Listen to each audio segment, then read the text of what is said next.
The boarding team's helmet feeds reached my console at 0214 station time, and the first thing I saw was an empty shoe drifting through the Caraway's forward mess, turning slowly in the dead air, laces still tied. Sergeant Ilsa Brandt's voice came through flat and procedural, hull integrity nominal, atmosphere nominal, power nominal. Crew and passengers not located. 1,143 people were supposed to be aboard that ship. The shoe kept turning. I was a debrief analyst with the outbound registry then, 11 years at a desk on Meridian Station, and my job that night was supposed to be routine. Logged the recovery of a civilian transport that had missed 2 relay check-ins on the run out to Sorrells Landing. Transports missed check-ins. Relays failed. You filed the paperwork and the ship turned up sheepish a week later with a fried antenna. That was the shape of the night I had been promised. Brandt's team moved aft through the passenger decks, and the feeds showed me berth after berth, with the bedding folded back, meal trays still clipped to tables. A child's drawing taped to a bulkhead at the height a child would tape it. No bodies, no blood, no scorching, no breach, no sign of a fight except in one place, and Brandt found that place at 0241. The starboard airlock collar, where the metal had been seared in a pattern I recognized before she finished panning across it. 3 interlocking rings, each ring cut by a short vertical bar. A lean mark. The registry glyph of the Verith Combine, burned into the collar the way a freight handler stamps a crate, because that is what the glyph was for. It meant contents claimed, account opened, property in transit. I want to be precise about what the Verith Combine was, because precision is what I did to them in the end. They were not pirates. Pirates would have been simpler. The Combine was a licensed mercantile caste of the older Tessellate, a civilization older than human agriculture, and under Tessellate law the Combine's trade was legal, regulated, taxed, and respectable. The trade was sentient beings. They called the beings stock. They called the abductions acquisitions. They had been acquiring along the unbonded lanes for 6,000 years, and the Caraway, carrying farming families and terraform techs and 91 children to a colony that had already built their houses, had crossed an unbonded lane for 9 hours to shave fuel. Under Combine law, that made every soul aboard an unclaimed asset. I flagged the glyph at 0244. By 0300, my flag had gone up through the registry to Fleet Intelligence to the Secretariat on Earth, and I remember thinking, in my ignorance, that what came next would be a negotiation. That was how these things had always gone in the briefing histories of other species. A polity loses citizens to the Combine, the polity protests, the Tessellate expresses regret at the unfortunate technicality, a price is quietly arranged, some of the people come home. The galaxy had worn that groove smooth over 60 centuries. At 0419, the Combine itself transmitted to Earth. Not a threat, not a demand, an invoice. I have read that document more times than any other text in my life. It was itemized. It listed 1,143 line entries, each with an acquisition number, a biological grading, an age band, a skills assessment, and a price. The children were graded separately and priced higher, with a notation in the Combine's commercial dialect that translated, as nearly as our linguists could render it, to long amortization. There was a bulk discount on the final page, contingent on prompt payment, and a settlement deadline of 90 days, after which, the invoice noted, the assets would be dispersed to market, and the Combine could no longer guarantee consolidated repurchase. They were offering to sell us back our people. They thought they were being courteous. Internal Combine traffic we decrypted much later showed genuine confusion at what followed. The factor who issued the invoice had attached a private note to his superiors praising the human market's potential, given the species' demonstrated emotional attachment to individual units. Attachment, he wrote, is the most reliable price support in the trade. Earth received the invoice at 0419 station time on the 14th of March. Earth never answered it. Not then, not ever. There is no reply on file because no reply was ever drafted, and I have come to understand that the silence was the first shot of the war, though nobody called it a war then or later. The Secretariat called it the accounting. The charter went before the General Assembly's closed session at noon on the 15th, and it was voted through in 40 minutes, which for that body was the speed of a reflex arc. I have a copy of the charter in my files too. It is one page. It established a reclamation authority with extraordinary standing, placed 2 full expeditionary fleets and the entire signals intelligence apparatus of 3 worlds under its direction, and defined its mandate in a single sentence that the drafting committee reportedly argued over for. Only one word. The sentence read, "The authority will recover every human being taken from the transport Caraway and will render the trade that took them incapable of repetition." The argued word was incapable. An early draft said unwilling. The committee struck it. Unwilling was a state of mind, and Earth had no further interest in the Combine's states of mind. 31 hours after Brandt's lamp lit the lean mark, The authority existed, funded, staffed, and moving. I know the number exactly because I spent those 31 hours awake, and at the end of them, a flag lieutenant I had never met handed me transfer, orders with my name spelled correctly, and a single line of duty description. Network reconstruction, Verith combine, all sources. My name is Elias Merrick. I was 46 years old. I had never fired a weapon outside of certification, and I was now responsible for drawing the map of everything the Combine was, owned, feared, and hid, so that the fleets would know where to go. The two fleets were designated that same week. Some admiral with a cold sense of order named them Ledger 1 and Ledger 2. I want to mark something here because the histories get it wrong. There was grief on Meridian in those first days.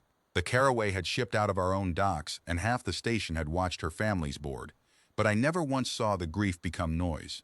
No riots, no burned effigies, no speeches with cracking voices. The grief went somewhere else. It went into double shifts and checklists. I watched a woman in my section, whose neighbors from the housing ring were on that ship, spend 19 straight hours building a gazetteer of Combine waypoints. And when I ordered her to rest, she looked at me the way you look at a man who has interrupted a surgery and asked whether the waypoints would wait. That was the temperature of Earth that spring.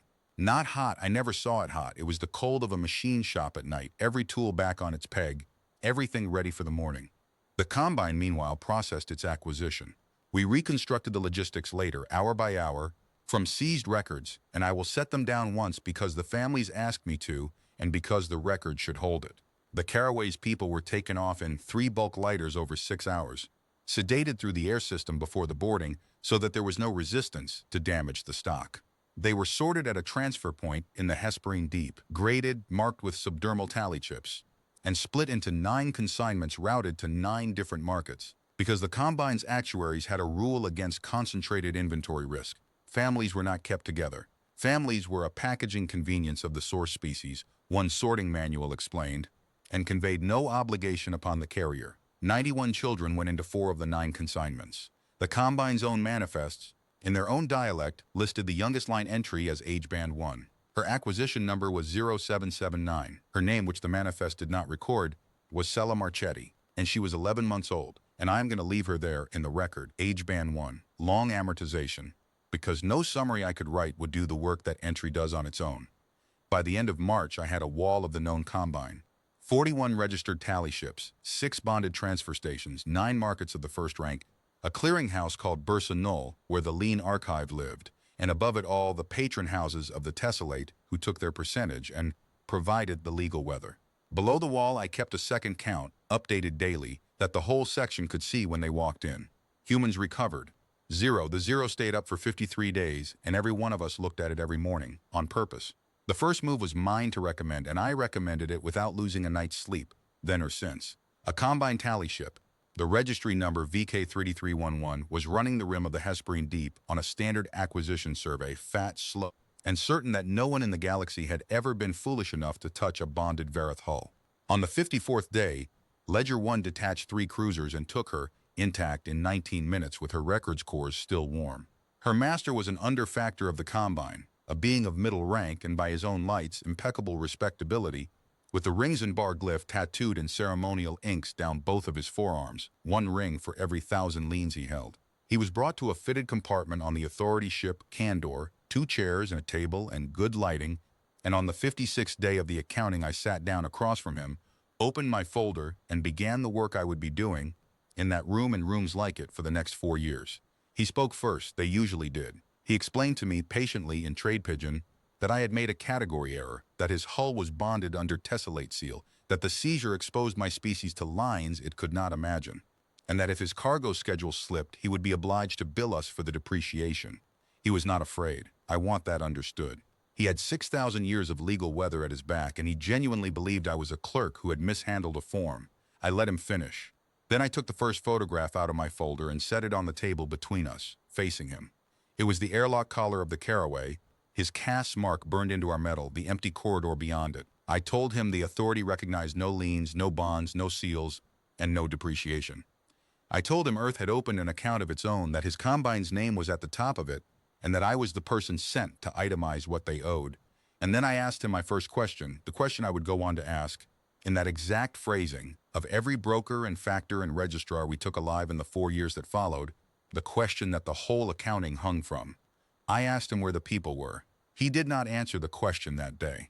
He answered a different question, one I had not asked, which was how the universe worked. He explained the lane bonds.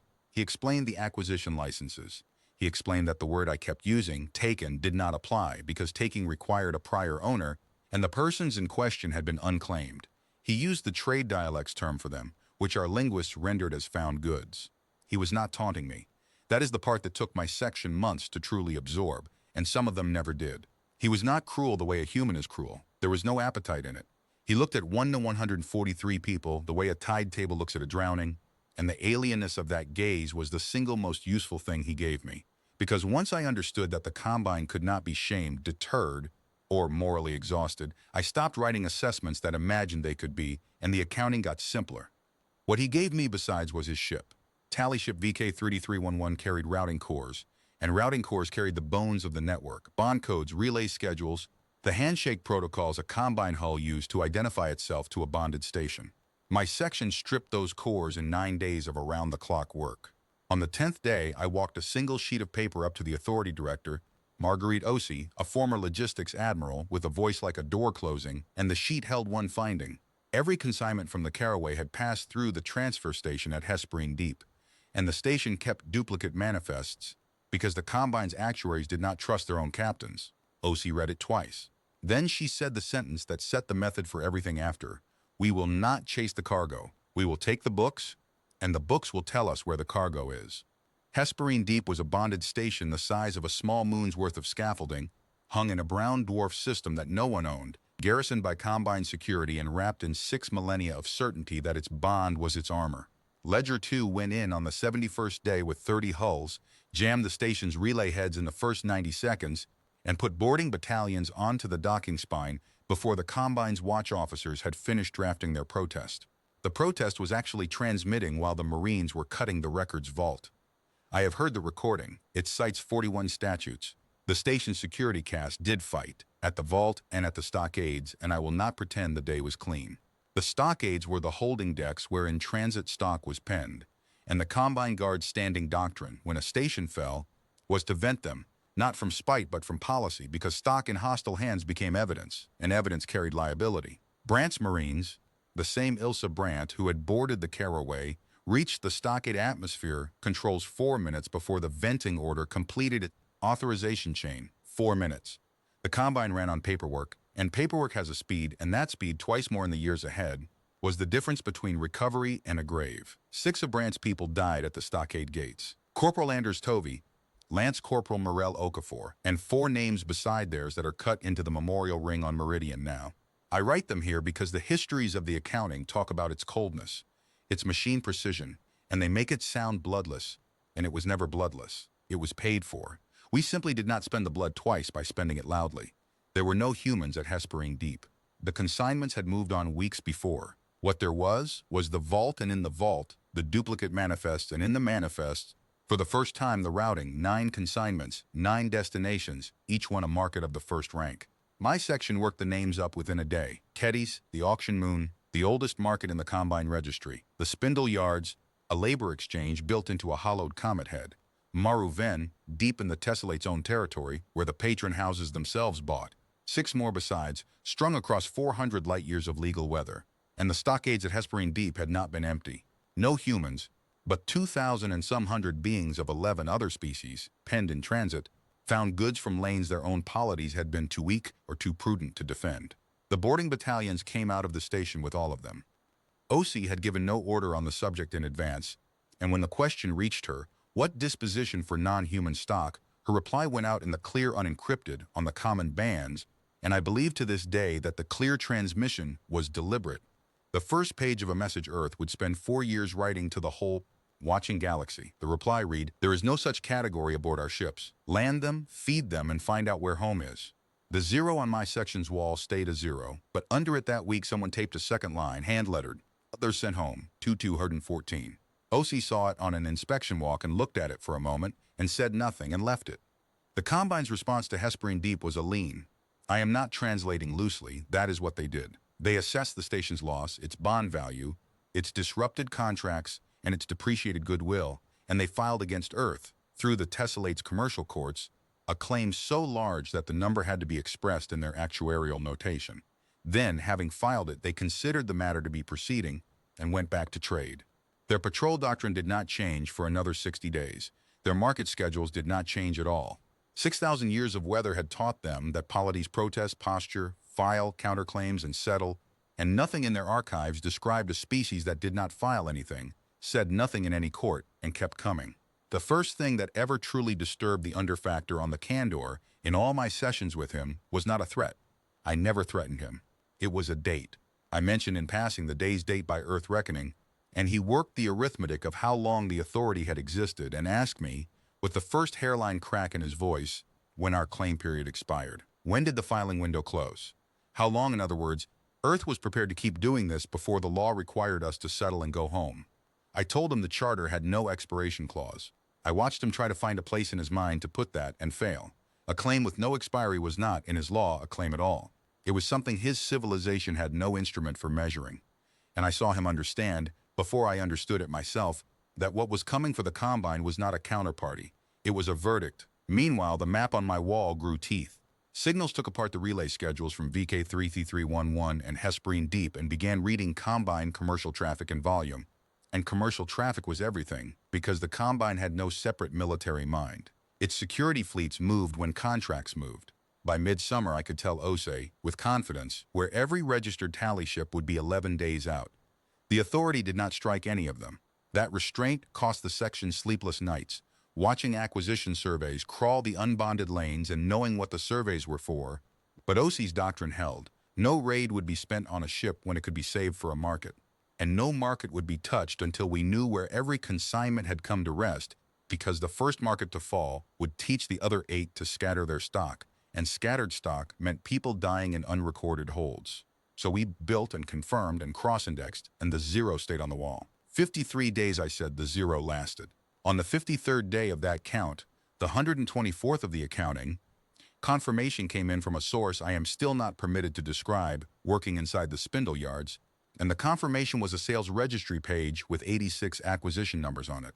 All of them ours, all of them still on site, held in the yard's labor pool pending auction. 86 line entries. 86 people off the caraway, alive, located, and about to go on the block. OSE convened a strike conference that night, and I carried my folder into a room full of fleet officers and said the sentence I had been waiting 124 days to say. We know where some of the people are. The room did not cheer. I have thought about that often, how nobody cheered, how the operations chief simply pulled the spindle yard schematic onto the main display and said, in the tone of a man confirming a delivery window, all right, and the planning began before I had sat down. Cheering is for victories you doubted. Nobody in that room had ever doubted. The accounting was never a question of whether. We had only ever been waiting on the where, and now the where had begun to arrive, and the fleets that Earth had built out of its grief began, very quietly, to move.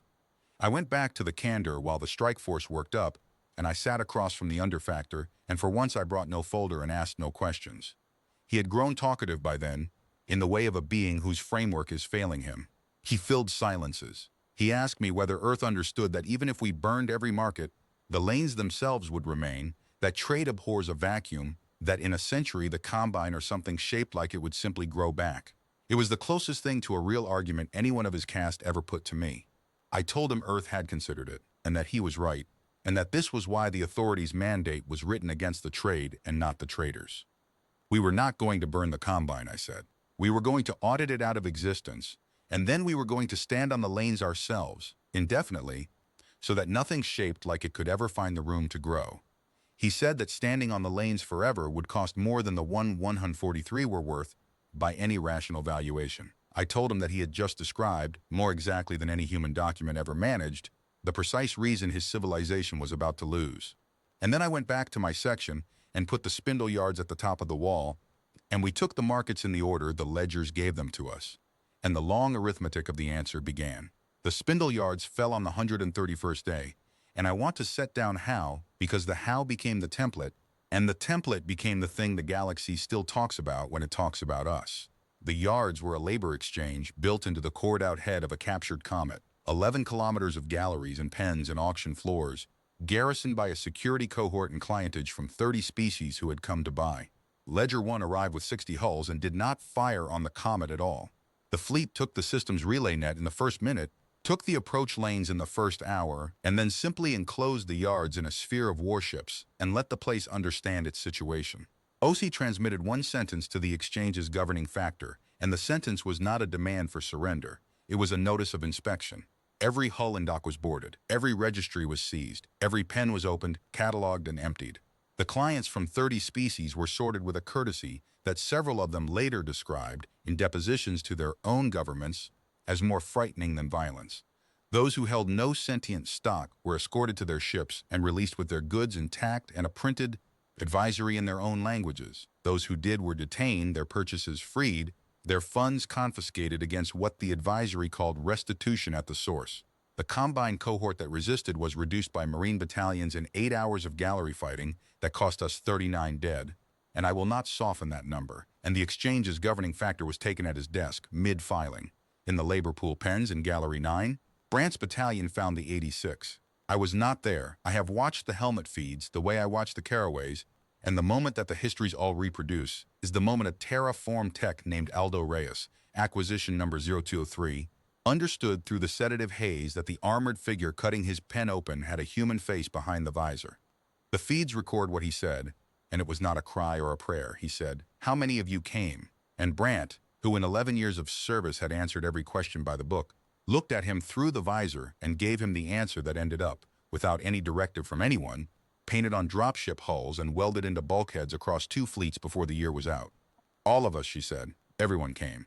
86 recovered alive from the spindle yards. 17 of our people, the registries showed, had already passed through the yards and gone on to second sail before we arrived. Their acquisition numbers relisted and rerouted, and my section took the rerouting tables and went back to the wall. And the number on the wall changed for the first time. Someone photographed the section chief of Station 4, a man of no demonstrative habits whatsoever, standing in front of humans recovered. 86 with his hand flat against the wall under the numerals, his head down, perfectly still, and that photograph went home to Earth, and I am told it hangs now in the Assembly's anteroom, uncaptioned because no caption was ever needed. The 86 came home on a hospital ship with a fleet escort that outgunned most species' navies, and Earth met them at high orbit with nothing on the bands at all. No speeches, no anthem, just the docking clearances read out in the ordinary way, because OC had asked the Secretariat for that, and the Secretariat had understood. The grief had never been noise, and the joy would not be either. The work was not done. One number on a wall had changed, and there were 9 markets, and we had taken one. The tessellate's reaction to the spindle yards was the reaction of an old, vast, comfortable power encountering a new kind of weather, which is to say, it was a meeting. The patron houses convened in their marble nowhere on Oler Prime and summoned Earth to answer for what their resolution called an act of commerce piracy without precedent in the registry era. They expected a delegation of advocates. Earth sent one person, a retired magistrate named Corin Vale, with no staff, no briefcase, and a single sheet of paper. The session is public record now. The Tessellate broadcast it themselves, which tells you what they thought was about to happen. Their presiding censor enumerated the liens against Earth, the bonds violated, the 6,000-year sanctity of the registry, and invited Earth's representative to enter a plea before assessment. Vale stood and thanked the chamber and read out the sheet of paper and sat down. The whole text of it survives, and the whole text of it is this: Earth enters no plea, recognizes no lien, and makes no claim before this body. We are not litigating, we are informing. Every market that has held a human being will close. Every ledger that has priced one will be seized. Every hull that has carried one will be taken or burned. This proceeds until our census of the taken is complete, and it does not pause for assessment, appeal, or settlement, because we are not a counterparty to the trade in persons. We are its end. The houses that stand aside will find us punctual neighbors. The houses that stand between us and our people will be removed from between us and our people. There is no third disposition. The censor asked Vale whether Earth understood that it was addressing a civilization that had outlasted 40 polities of greater tonnage than ours. Vale said, "Tonnage was never the question. The question is how many of your next 6,000 years you will spend on 1,143 of our people, and you should ask your actuaries, not me." Then he left. The tessellate, being what it was, referred the matter to committee. The committee, we learned from intercepts, commissioned an actuarial study of exactly the question Vale had posed, and I have read that study because we took its only surviving copy out of Bursa Null a year later, and its conclusion deserves to be quoted because it is the sound of a cold civilization being honest with itself.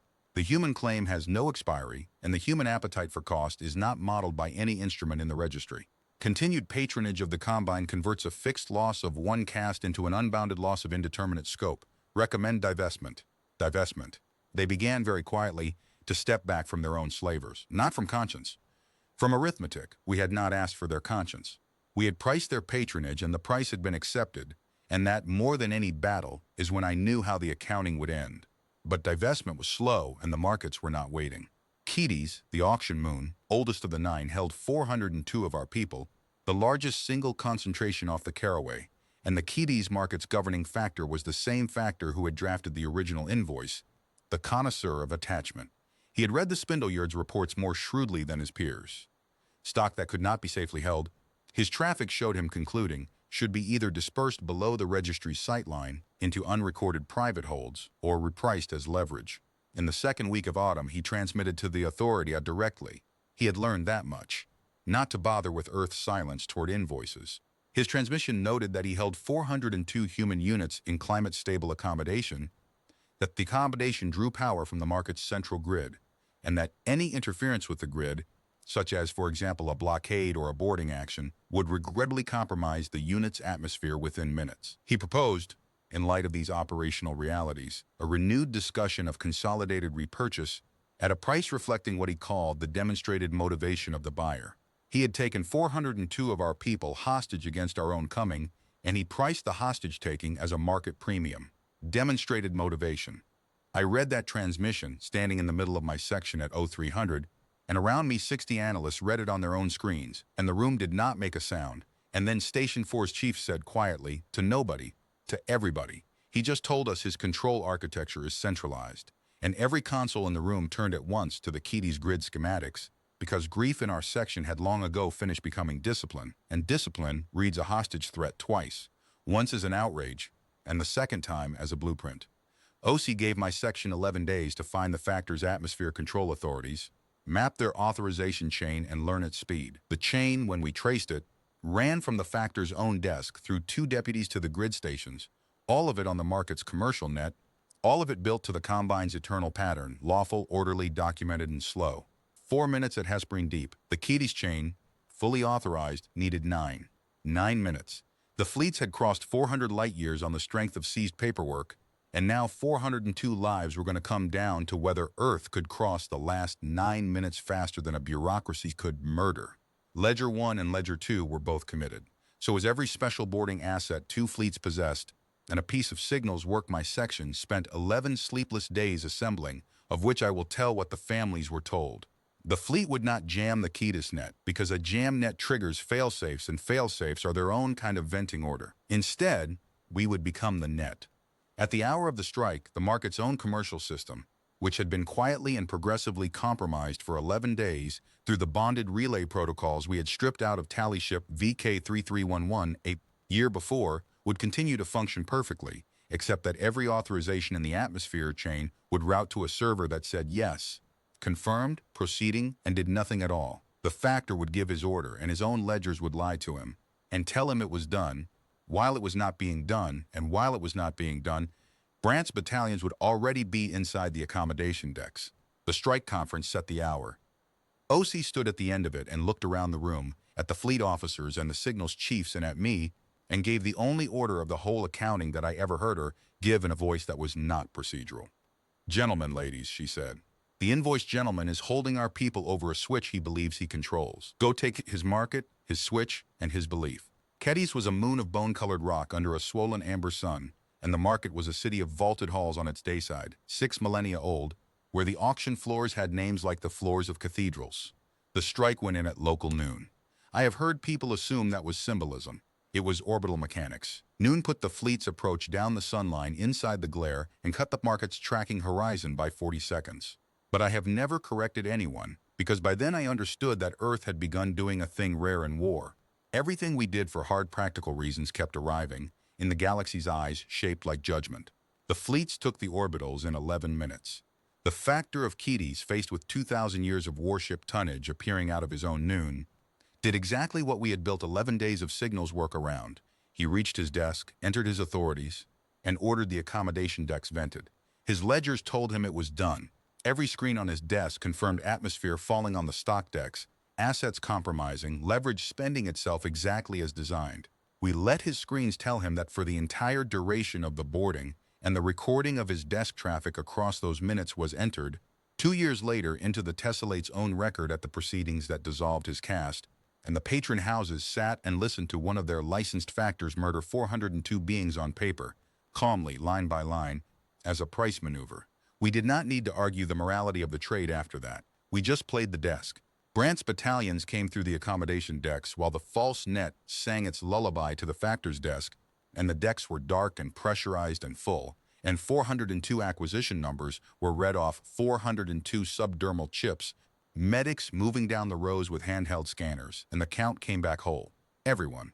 Keaties gave us back 402 of the Caraway's people alive, the largest single recovery of the accounting, and it gave us the auction registries of the oldest market in the Combine. And it gave us the factor. It also gave us the hardest room of my life. The accommodation decks held our 402, and the market pens beyond them held 9,000 more of everyone else. Found goods from 100 lanes, some of them species the registry had no contact protocols for, some of them born in the pens. Earth's mandate was 143 names. OC spent her mandate's ambiguity in one signal to the Secretariat, and the Secretariat spent its courage in one reply. And the reply held 2 words, and the histories print them now in the Assembly's anteroom under that photograph of Station 4's chief. Empty everything. We emptied everything. It took 5 weeks, 400 hulls pressed into transport, and treaty improvisations with 19 governments, some of whom learned for the first time in 6,000 years that their missing were findable, that the lanes had been eating their people, and the eating had an address. 9,000 beings went home from Ketis, or to homes their grandparents had described to them. The second line on my section's wall, the hand-lettered one, was replaced that month with a printed one. Others sent home, 1114. OC still said nothing about it. It still stayed. The factor of Keaties was brought to the candor, to the same fitted compartment, the same 2 chairs, and on the day I walked in to begin, he rose and made the gesture of commercial respect between equals, and told me he was prepared to discuss terms. He had drafted, in detention, a full restitution instrument. Triple indemnity for every human unit, asteroid mining concessions, a perpetual human exemption written into the registry's lane law. It was, by the arithmetic of his entire civilization, an extraordinary offer, the largest single commercial concession in the history of the trade, and he laid it on the table between us with the confidence of a being who knew the value of what he was surrendering. I looked at the instrument, and I confess that I read it, all of it, while he waited, because I wanted to be able to tell the families that I had read it before what happened next happened. Then I took out my folder and set on top of his instrument a single page of my own. The manifest entry for acquisition 0779, age band 1, long amortization. I asked him whether his instrument had a clause for her. He said the indemnity schedule covered all units including juveniles at the premium rate, and he reached to show me the schedule, and I am told my voice did not change when I said the next thing. Though I have no memory of deciding it, I said, "She is 11 months old. And your hand wrote the price, and Earth's answer to the price is that there will never be a price again. Not for her, not for anyone, not from you, not from anyone shaped like you. Your offer is refused, your market is closed, your registry is evidence. You are evidence. The trade does not settle. The trade ends." He sat back, and the confidence went out of him by degrees as he searched the instrument space of his mind for what a counterparty could possibly want beyond triple indemnity, and found where the answer should have been, nothing his civilization had ever stocked. And then he asked me, in trade pidgin, the question that I have carried since, because it was the question of his whole species, asked honestly at the bottom of their incomprehension. "If you will not be paid," he said, "then what are you for?" I closed my folder. "We are for the people you took," I said. "We were always only for the people you took. And the ones you already sold, you are going to help me find, line by line starting now, because the one thing your existence is still worth is the accuracy of your memory." And he did. That is the part the dramatic accounts leave out, because it is not dramatic. He helped, not from remorse. I never saw remorse in any of them, and I sat with 40. He helped because helping was the only transaction left on the table. And a combine factor cannot exist without a transaction, and across 11 months of sessions in that compartment, he reconciled registries with me like the senior auditor he had essentially always been, and his memory was very accurate indeed, and people came home because of it. I will not pretend I did not. Some mornings, want something less useful and more human from him, some flicker of understanding of what he had done. It never came. I stopped waiting for it. The accounting had taught all of us by then to stop asking the trade to be ashamed and simply make it be over. The registries of Ketis broke the network's back, because Ketis was old, and old markets clear through old institutions, and every sale it had ever made had cleared through Bursa Null.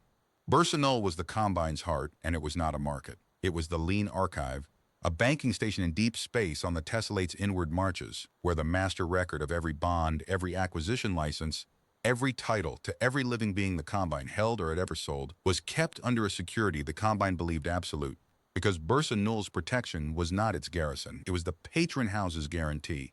An attack on the archive was an attack on the tessellate's financial order itself, and for 6,000 years that had been the one unthinkable thing.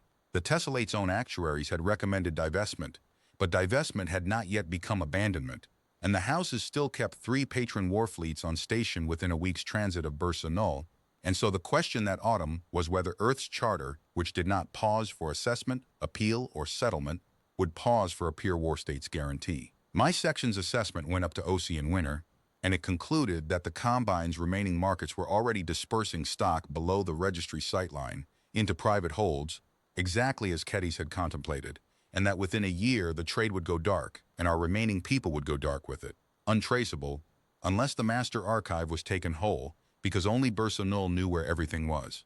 The assessment recommended immediate seizure. I signed it. I wanted in the record that I signed it knowing what it would start, and that not one analyst in my section asked to be left off the distribution, and that the youngest of them, a reservist mathematician of 26 who had been a graduate student when the Caraway sailed, appended the cover note that OC forwarded to Earth unedited. The note said, "The archive is trade's memory. Take the memory and the trade has never existed. Leave the memory and it regrows from any surviving page. There is no middle disposition, and the window is closing at the speed of their paperwork." Earth read it. Earth weighed a war with a civilization of 4 times its tonnage against 5,500 line entries still open in the ledgers, of which 655 that winter were ours. The Assembly's closed session lasted 3 hours this time, which I am told was not hesitation but drafting, because what came out of it was not an operations order. It was a declaration, the only one Earth issued in the entire accounting, transmitted in the clear to the tessellate, the Combine, and every polity on the common bands, and it was the last document of the war that I will quote whole, because the galaxy quotes it still. To the houses of the Oler tessellate, your courts have our position, your actuaries have our measure, your guarantee now stands between our people and their names. Withdraw it within 30 days, and Earth's quarrel ends at the Combine's last ledger. Maintain it, and Earth will treat the guarantee as what it has always been. The load-bearing wall of the trade in persons. We do not negotiate with walls. We remove them. 30 days. Count carefully. The 30 days that followed were the strangest of the accounting, because they were the only days in 4 years when the whole galaxy could see the clock that Earth was reading from. The declaration had a number in it, and numbers travel. Within a week, the common bands carried commentary from 40 species, and the commentary divided the way. Commentary always divides.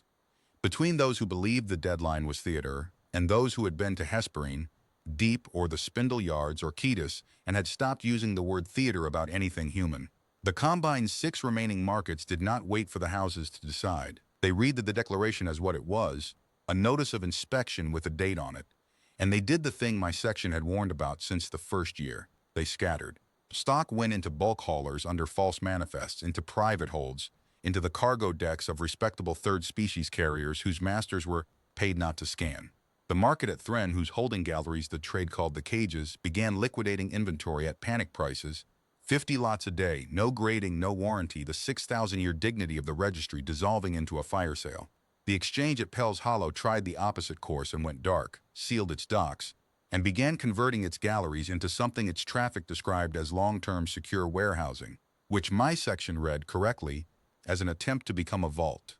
We had built for this. It is the part of the accounting I am asked about least and am proudest of most, because it had no battles in it, only arithmetic running ahead of cruelty.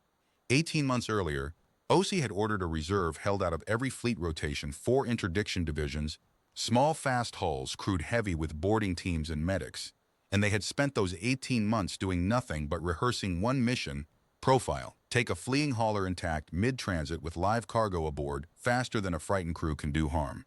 The divisions called themselves the receipt runners. In the 30 days of the ultimatum window, they ran 41 interdictions across 200 light years, and I watched every one of them from the operations floor, and I will set down two, because two is what the record needs. The first was a bulk hauler called, in the Thread registry, Lot Consolidation 9, 11 days out from the cages and running dark for the rim, with 63 of the Caraway's people in a converted ore hold, the largest single dispersal consignment of the panic.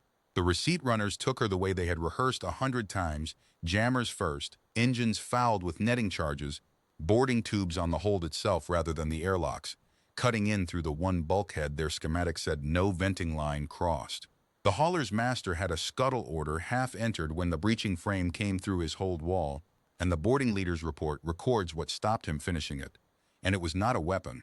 It was the sight, through the new hole in his ship, of a medic coming through first, hands empty, marked with the white and red of her trade on every plate of her armor, stepping past him without a glance as though he had already stopped existing, and kneeling at the first stretcher rack to begin the count.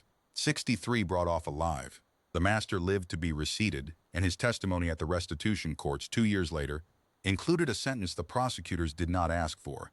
They boarded us like we were the cargo, and the cargo was the ship.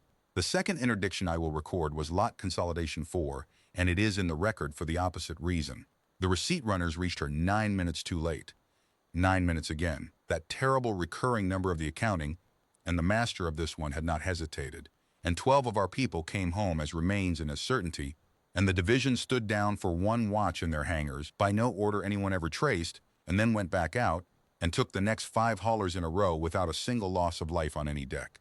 I include Lot Consolidation 4 because the families asked the histories to stop omitting it.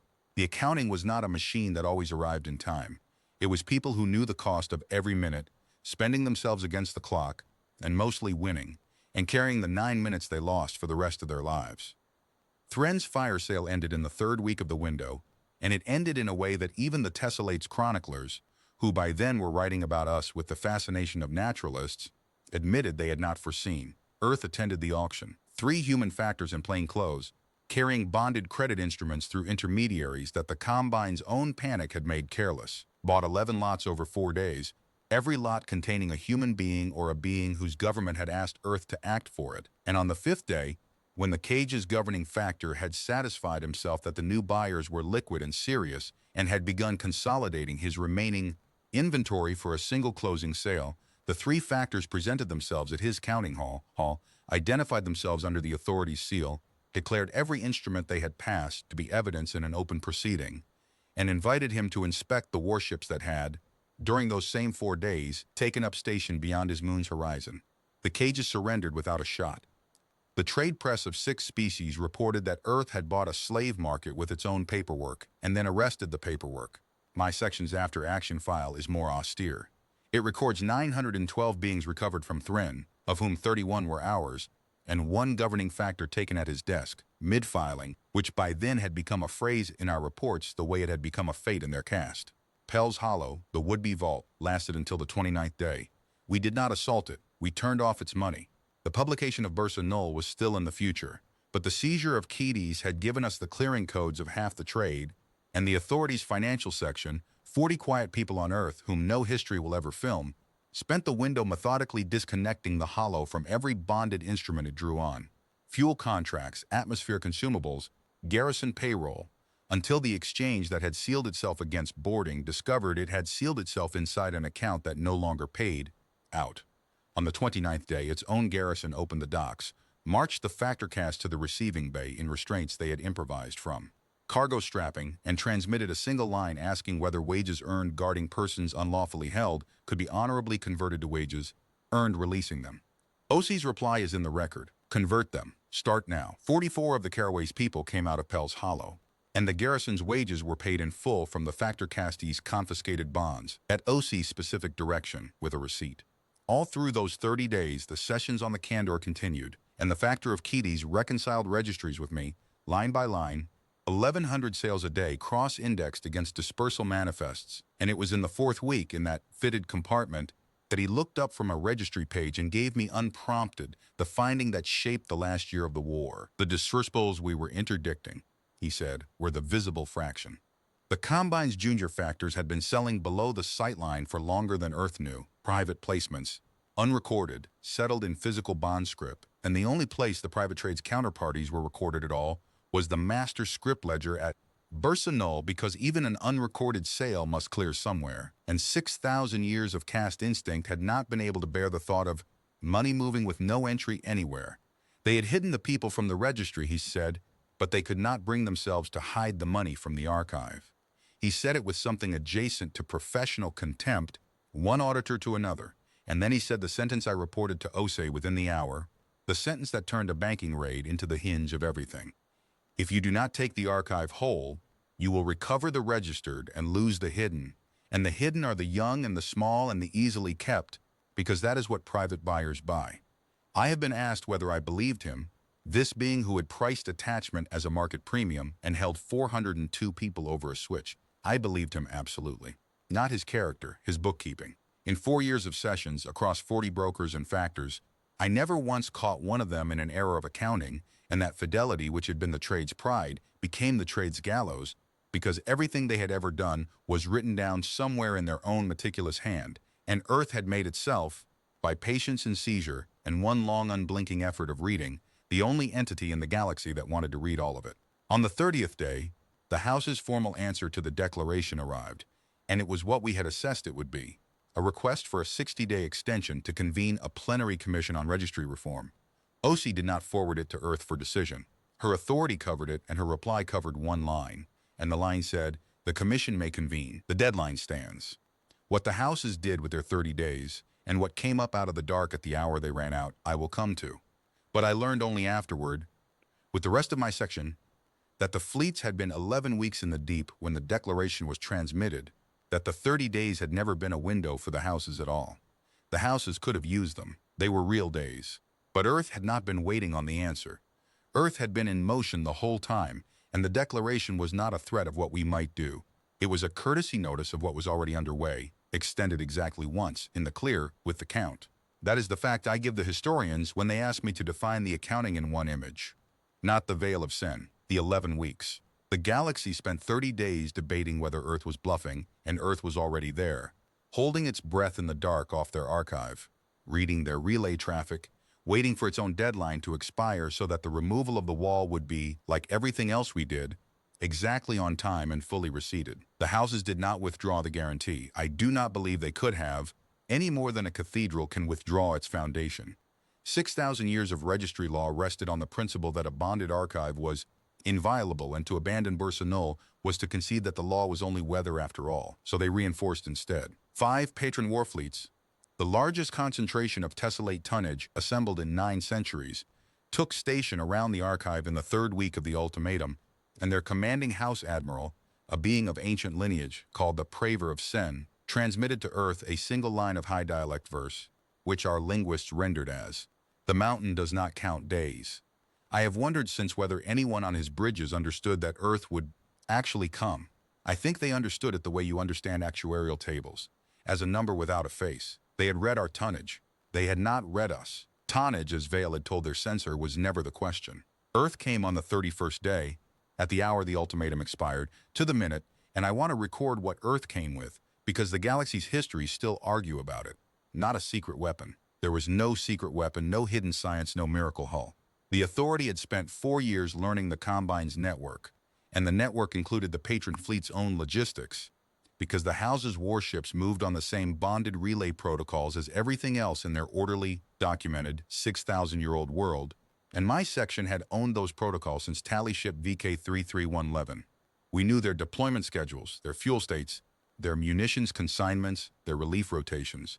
We knew that the Praver's 5 fleets were drawn up for a guarantee, which is to say for a gesture, dressed in line of battle in the archive site like a wall meant to be photographed, and that their pickets watched the inward lanes because in 6 millennia no enemy had ever come at the tessellate from the dark side, from the unbonded deep, where there were no lanes to watch.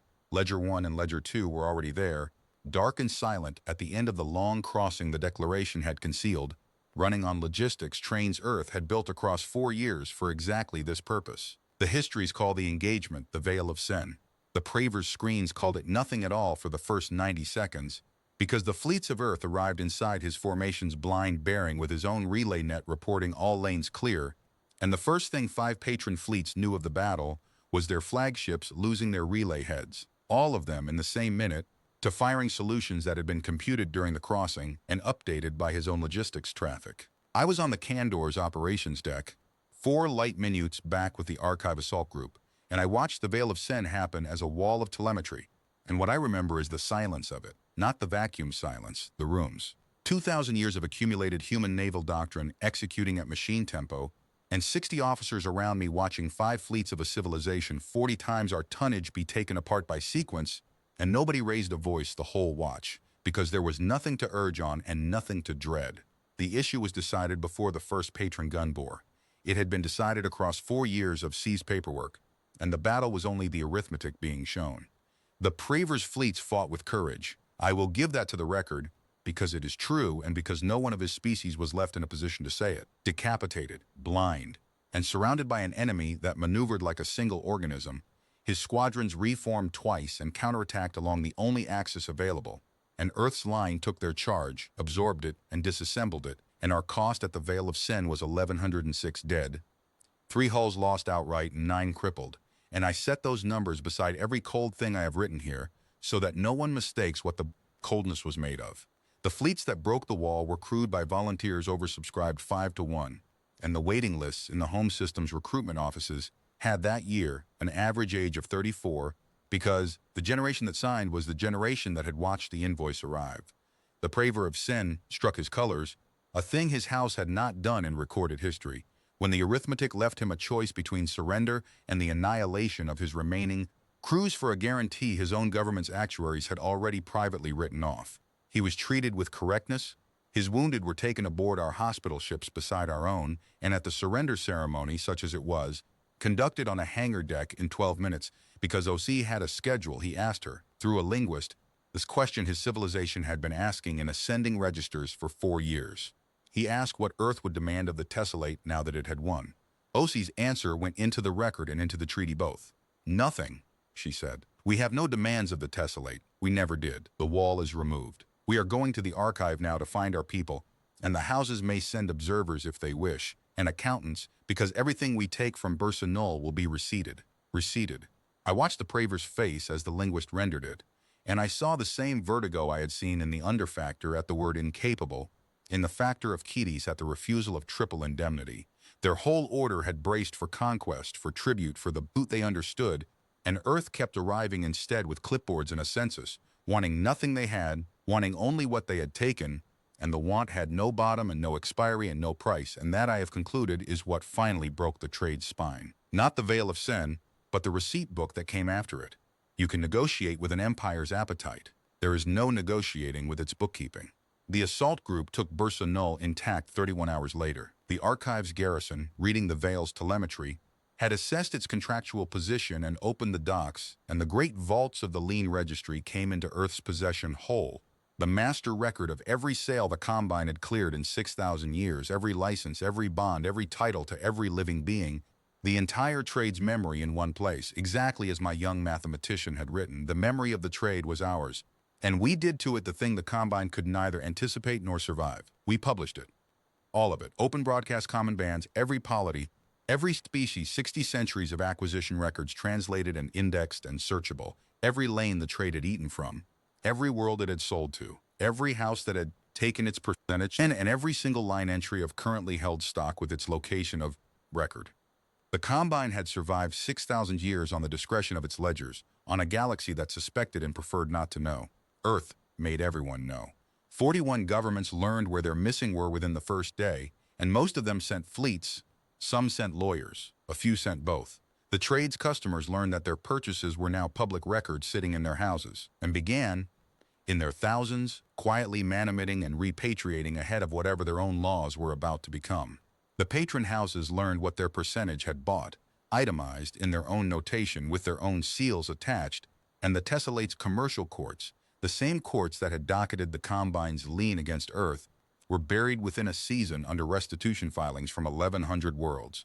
And in the vaults of Bursa Null, my section found the dispersal records of the last 6 markets, the private hold registries, the below-the-sightline transactions Ketes had pioneered, every hiding place the trade had dug for itself in its final year, locations of record for every line entry still open off the caraway, And for the first time since a shoe turned in the dead air of an empty mess deck, the wall in my section held the location of every single name we had left to find. OC came down to see the wall herself, the day the last location went up. She stood in front of it for a while, in the middle of 60 analysts who had stopped pretending to work, and then she said, in her voice like a door closing, the thing the whole accounting had been moving towards since the charter's single sentence. Mr. Merrick, she said, the map is finished. The script ledger came off bursa null in a sealed core the size of a coffin. And my section spent 6 weeks inside it, and those 6 weeks were the worst of my war. The registered trade, for all its horror, had been institutional, and institutions keep their stock alive the way a warehouse keeps its inventory dry, as a matter of margin. The private trade was something else. The script ledger recorded 1,400 below-the-line placements across the Combine's final decade, and the factor of Keating's had been exact, as he was always exact. The hidden were the young and the small and the easily kept. Companions, curiosities. Attendance for the children of buyers who wanted their heirs to have what no rival's heirs had. Reading those entries, cross-matched against our manifest, my analysts found 31 of the Caraway's people in the private columns, 22 of them children, and the section that had worked 4 years without breaking developed, that month, a rotation nobody ordered, where no one read the script columns more than 3 days running, and the ones coming off the rotation went down to the hangar deck and walked the length of it and came back and nobody spoke of it, and the work never slowed. The first private door we opened was an estate on a terraced world called Kieranstep, the country seat of a bond broker's widow, and I record it because it set the protocol for the 700 doors that followed. There was no assault. There was a landing field at mid-morning, a magistrate of the Tessellate's new statutes walking ahead of our team with the published registry page held out like a lamp, 2 medics, 1 linguist, and a recovery officer whose entire armament was a folder. The widow met them at her own gates, and what she radiated, the report says, was guilt but social affront, a being of standing whose purchase had been lawful at the time and notarized, and who could not assemble, from anything in her long life, the idea that the notarization was the crime.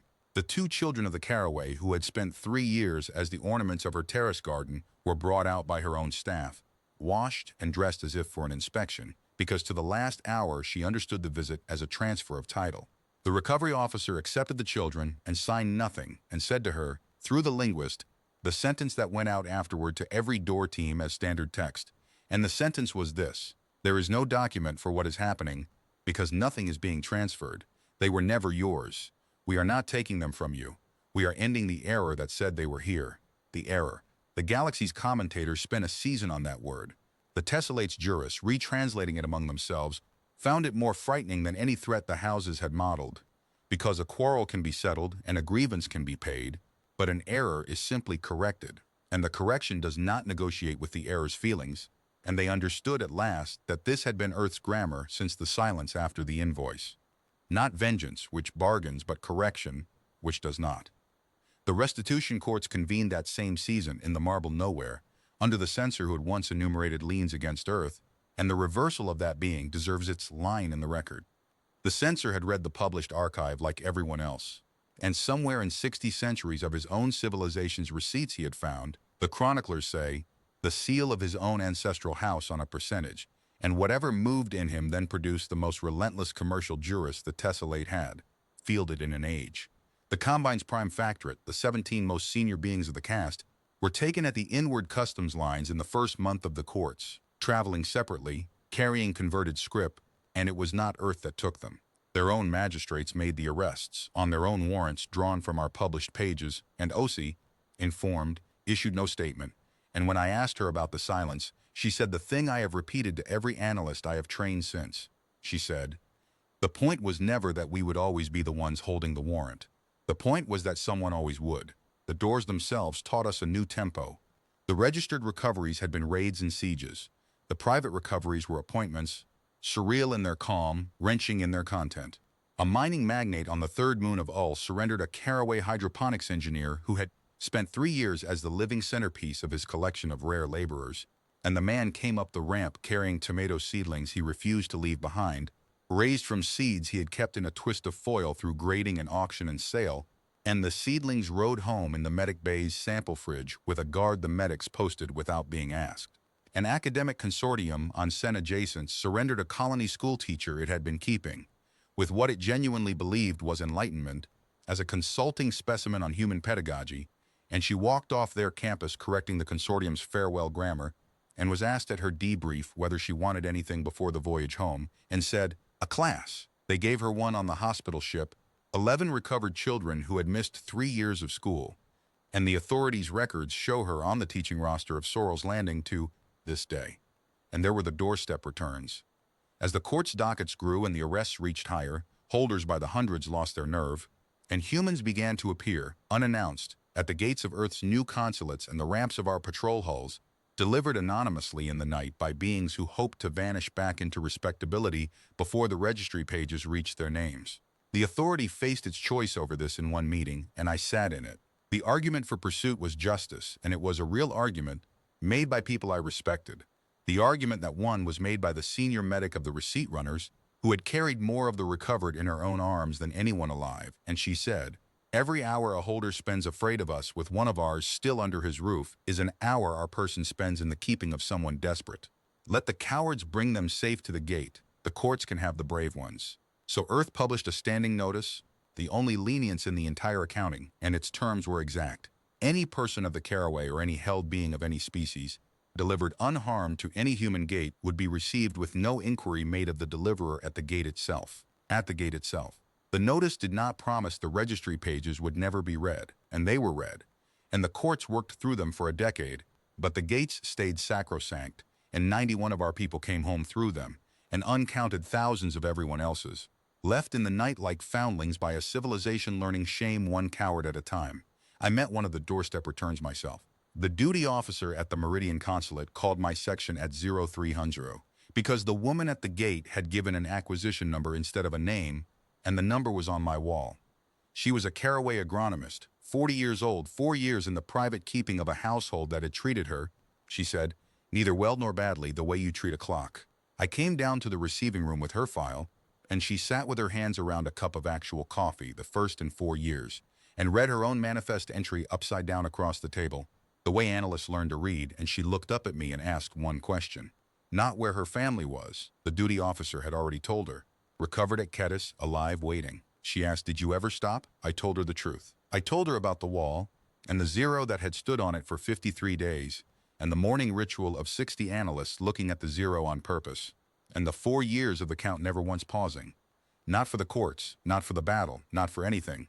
And she listened with her hands around the cup, and when I finished she was quiet for a while, and then she said, "More to the coffee than to me." We knew. That's the thing. Even in the 3rd year, everyone in that house watched the bands, and one night the archive came out, all of it, every name, and the household went very quiet, and I stood in their kitchen and I thought, my people are reading the books. We knew you were coming the way you know the tide is coming, and I used to do the arithmetic on my fingers, in the dark, of how long the water would take. The tide. The Tessellate's chroniclers reached for the same image that year, and it is the right one, and I want the record to say why.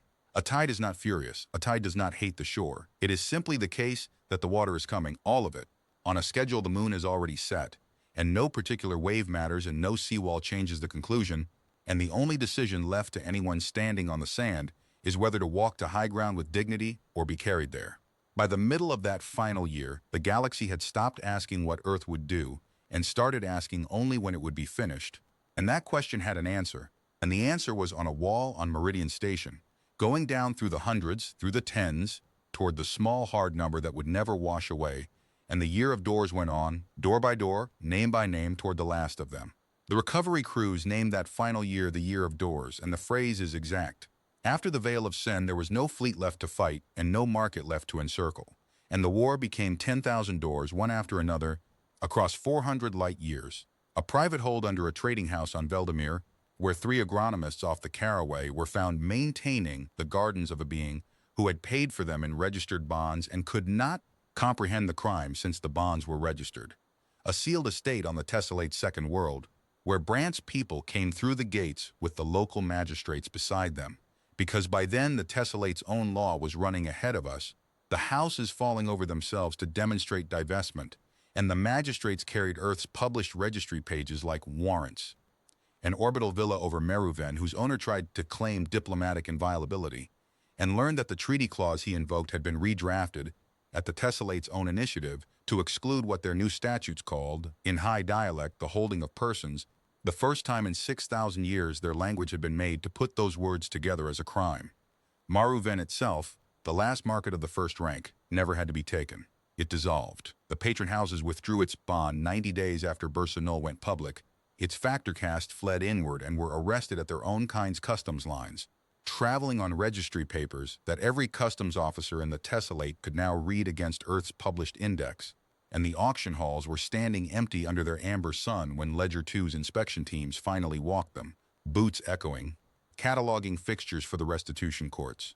I walked them too. I had asked for that, the only personal request I made in 4 years, because Maruven's pens had held 41 of our people for over a year, and I had read every line of their handling records, and I wanted to stand in the place and confirm with my own eyes that it had stopped being a place where things were done and become a place where things had been done. Past tense. That is the entire dignity history affords sometimes, the conversion of a working horror into evidence. The 41 from Maruven had been recovered alive in the dispersal raids 8 months before.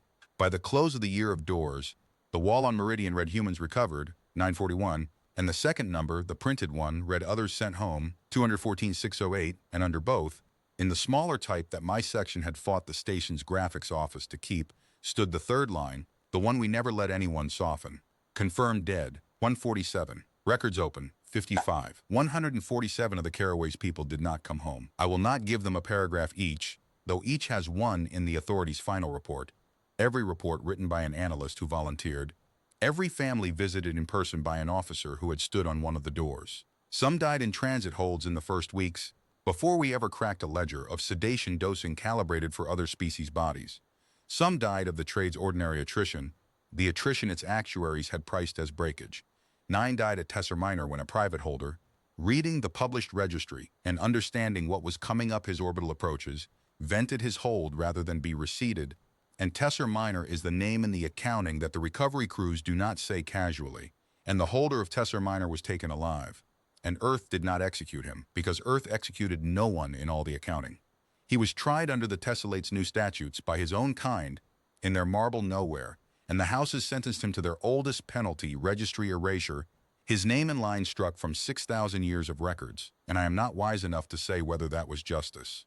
I only know that his victims' names are cut into the ring on Meridian, and his is written nowhere at all, and there are days when that arithmetic seems to me exactly right. Sella Marchetti, acquisition 0779, age band 1, long amortization, was recovered in the spring of the final year, 26 months old, from a Creche NX on Oler Prime itself, where the records showed she had been purchased by a house matriarch as, the instrument said, a novelty of attachment. She came off the shuttle at the fleet rendezvous asleep on a medic's shoulder, and the medic was Ilse Brandt, who had boarded the Caraway when the child was 11 months old and had carried her acquisition number on the inside of her armor's wristplate for 2 years, the way half the boarding battalions carried numbers, and the feet of that shoulder, that sleep, that walk down the ramp, is the one piece of footage from the whole accounting that I have never managed to watch the way an analyst should. Her parents were both alive, recovered at Keady's 402 days earlier. I sat in on none of the reunions. That was a rule I made for myself in the first year and kept, because the reunions did not belong to the record, and everything I touched became record. But the authorities' protocol officer told me one thing about that one, and I will set it down and let it stand for all of them. She told me that Marchetti's father, before he would take his daughter, stood at the bottom of the ramp and asked Brandt to tell him the number of people it had taken to bring her back. And Brandt, who had given the answer once before in a pen in the Spindle Yards, did not say all of us this time. She had the actual figure. The authority published its rosters. She said, as of this morning, 4,211,000, and some of us twice. The formal end came without a battle, in the marble nowhere, 11 days after the last market fixture was receded. The Tessellate censor convened the houses and read out the instrument their committees had spent a year drafting under the eyes of Earth's observers and 41 governments' lawyers. The charter of the Vareth Combine, 6,000 years old, was dissolved, not suspended, dissolved, its licenses void, its bonds extinguished, its caste marks proscribed, its registry transferred whole to a joint commission for restitution. The trade in persons was written into Tessellate fundamental law as a crime without expiry, without amnesty, and without privilege of caste, the first crime in their history to be defined that way, and the drafting language of that clause, the House's own scholars have confirmed, was modeled on a human charter of 1 page. Because no expiry was an instrument the galaxy had not possessed until we showed them where to file it. Earth asked for one edition and only one, and it is the only sentence of human authorship in the whole instrument. It does not mention Earth. It does not mention the caraway. It says, a person is not a finding. The underfactor of tally ship VK33111, my first, who had asked me when our claim period expired, was repatriated in the general settlement. His liens worthless. His forearm still ringed with the tattoos of holdings that no longer existed in law. In our last session, he asked me, with what I had learned to recognize as his species' version of bewilderment, why Earth had insisted on that sentence and nothing else. No tribute, no territory, no seat among the houses. I told him the truth because the truth had been our only instrument from the first day. I said, because everything else you could offer us, we already had. That sentence is the one thing your civilization did not have. Now you have it. We are paid. He considered that for a long time, and then he said the only thing any of them ever said to me that I keep. He said, your species files its grief as law. Yes, I said, that is exactly where we file it. The fleets came home across that final autumn, and Earth did with the homecoming what it had done with everything. No triumph, no arches, no parade. The hulls of Ledger 1 and Ledger 2 made orbit in working order, offloaded rotated crews, and stood down to a posture the Admiralty called sustained presence, which meant that from that year forward, human squadrons patrolled the unbonded lanes permanently, all of them, the whole dark web of routes the trade had eaten from for 60 centuries. The galaxy had assumed we would go home when the Combine fell. The lanes are still patrolled today, decades on, by human hulls with the silhouette every species now teaches its shipmasters, and in that whole stretch of dark there has not been one recorded acquisition of anyone, of any species, since the Charter's dissolution. The underfactor had asked, in the first year, whether standing on the lanes forever would cost more than 1,143 people were worth. Earth has been paying that cost without comment for a generation. It turns out he was right about the price and wrong about everything the price was for. The authority itself was not dissolved. This is the detail the foreign histories miss most consistently, because their authors keep looking for the moment Earth declared victory. And there is no such moment in our records. And the reason there is no such moment was painted on a wall in my section for 4 years. The count was not finished. 941 recovered, 147 confirmed dead, and 55 records open. 55 human beings whose line entries vanished below the registry sight line in the trade's last convulsive year, sold without paper, moved without bond, hidden by holders who had understood correctly. That paper was how Earth hunted. So the accounting was wound down, and in its place the Secretariat chartered something smaller and quieter and built to last centuries, a standing directorate with a budget line that no assembly in 30 years has ever voted against. And they offered me the directorship, and I took it, and I hold it still. The plaque on our door on Meridian says Office of Open Records. The fleet people who name everything call it the 55. We work the way the accounting taught us. No raids now. There is nothing left to raid. We read. Customs manifests from 100 polities, estate inventories, probate filings, medical imports, the infinite tide of the galaxy's paperwork, sifted by my analysts for the specific gravity of a hidden human, a dietary import with no registered human household, a physician's discreet inquiry about an unfamiliar physiology, an heirloom that should not exist. Twice a year on average, the tide turns something up. We have closed 40 records since the charter fell. 19 came home alive, and I have stood at the bottom of 19 ramps. 21 came home as remains and as certainty, and I have learned in this office that certainty is itself a homecoming, that a family given a grave stops being haunted and starts being bereaved, and that the difference is the whole reason my office exists. 15 records remain open this morning. The youngest of the 15 would be 31 years old now. Her name is on my wall with the 14 others, in my own handwriting, because when we moved offices, the graphics section offered to print the list properly, and I declined. I will tell one more story, and then I am done, because it is the story that explains why I never retired. 6 years ago, a customs analyst 3 desks from mine flagged an estate auction on a tessellate provincial world, a dead merchant's goods, and in the inventory, listed between furniture lots, an entry in the old Combine notation. Not a person, a ledger. A private tally book, pre-dissolution, unregistered, the kind the below-the-sightline trade had kept in its last year, and tally books meant names. I went myself. I was 68, and the directorate has field officers half my age, and I went myself, with 2 of them, and the tessellate's magistrates met us at the spaceport with the deference their whole civilization now shows to officers of my office, a deference I've stopped being startled by, but have never once enjoyed. The merchant's heir was an elderly being of the old commercial caste. the rings and bar long since chemically erased from his forearms as the law required, and he surrendered the tally book before we asked, and then he did something none of them had ever done in 30 years. He apologized, formally in high dialect with the full grammar of fault, an instrument his language had possessed all along, and his civilization had simply never used in our direction. My linguist's hands were shaking as she rendered it. He said his line had held two humans in the hidden years, an old man and his grandson, purchased below the line, kept on the family's rural estate, and that his father had grown afraid after the dissolution and had never filed, and the fear had become shame, and the shame had become silence, and the old man had died in the 11th year and been buried, he said properly, he hoped properly, under a marker, and the boy. I stood in that provincial hall and did not breathe. The boy, he said, had been freed quietly into the port city 20 years ago with money and forged registry papers because the family could think of no way to surface him that did not end the family, and he was believed to be living still, a dock worker, married into a local trading line, under a tessellate name. His record number, when we matched the tally book against the wall, was the fourth from the top of my handwritten list. Acquisition 1-1. Tomaso Conqua Reyes, taken from the caraway at age 9, son of Aldo Reyes of the Spindle Yards 86, who had asked Brant through the sedative haze how many of us had come. We found him in 3 days. He was 38, broad-shouldered, gray at the temples, foreman of a loading gang, speaking our language with a 40-year-old child's vocabulary underneath a fluent merchant dialect. And he had 2 children of his own with tessellate citizenship and a wife who had known his secret for 15 years and kept it the way you keep a heartbeat. He did not need rescuing. That is the thing about the Year of Doors that the dramatic histories will never hold. The last doors are not cells. They are lives grown up through the rubble of the crime like trees through a ruin, and you do not cut the tree down to recover the ruin. We sat in his kitchen, his children staring at the first earth-born humans they had ever seen, and I did the only thing my office is finally for. I opened my folder and I showed him his name, his first name, his whole name, in his mother's handwriting from the colony's boarding manifest, and I told him his father was alive on Sorrel's Landing, 74 years old, and had planted, every spring for 29 years, 1 row of his son's favorite crop, sweet maize, in a climate it was never bred for, and had gotten it to grow.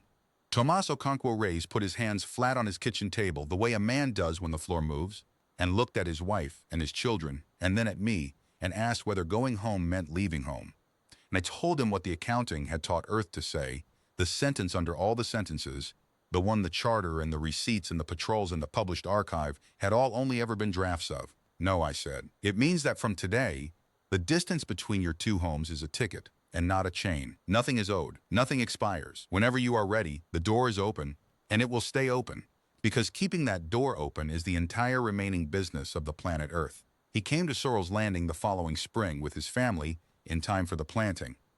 The Directorate's travel office handled the booking, which means I have seen the manifest, which means I can report that the authority that began with a manifest of the taken has ended in at least 1-line entry as a manifest of the returning. His record is closed. 14 remain on my wall. I am 74 years old, and my successor is chosen, a reservist mathematician once of Station 4, no longer young herself, and the budget line runs for centuries, and the patrols run with it. People ask me, historians mostly, what the accounting finally was. They come wanting one of the grand words, vengeance or justice or deterrence, and I have stopped offering those words because I sat across the table from the trade for 4 years and I learned the vocabulary that actually decided things. The Combine took 143 people because their ledgers had a category for found goods and no instrument for a claim without expiry.